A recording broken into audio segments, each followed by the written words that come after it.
आदरणीय दलाई लामा जी, अनेकों संत, समय की मर्यादा है, इतने लोग वहां पर थे, लगभग 1 लाख लोग जुड़े, रात भर दीपक जले, प्रातःकाल अर्घ्य दिया और गंगा जी की आरती शुरू हुई।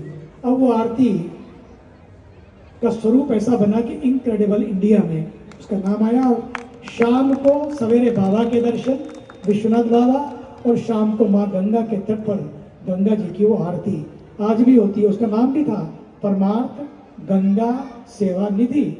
5 साल के बाद जब लगा कि अब इतनी भीड़ आने लगी है, लोग आने लगे हैं, तब मैंने लोकल लोगों को कहा, एक बड़े प्यारे पंडित जी थे सत्येंद्र मिश्रा जी, उनको मैंने कहा अब आप इसको आगे बढ़ाओ और परमार्थ जो लिखा है परमार्थ गंगा सेवा निधि, परमार्थ का ये प्रीफिक्स जो हटाओ, अब गंगा सेवा ही सबसे बड़ी निधि है, इस नाम से आप इसको आरती को आगे बढ़ाओ। और आज वो आरती कोई भी जाता है वही टिकता है, वही उनका मन रुकता है।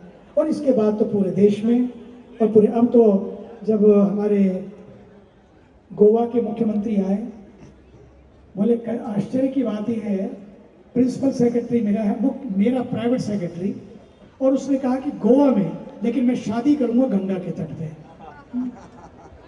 मैंने भी कहा गोवा जाओ लेकिन गंगा को भूल ना जाओ, ये बहुत जरूरी है।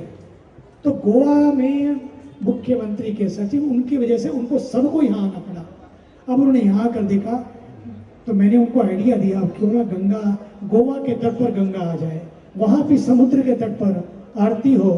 उसकी शुरुआत फिर बम्बई में अब सागर के तट पर, और उड़ीसा से जब मुख्यमंत्री आए उन्होंने कहा जब आप डेट दें हम उड़ीसा में भी सागर के तट पर आरती शुरू करना चाहते हैं, ताकि वहाँ पर भी ये लोग पुरी में जब जाएं भगवान जगन्नाथ का दर्शन करें और शाम को सागर के तट पर आरती करें, सागर आरती हो। ये पूरे देश में नहीं विश्व में अनेकों जगह पर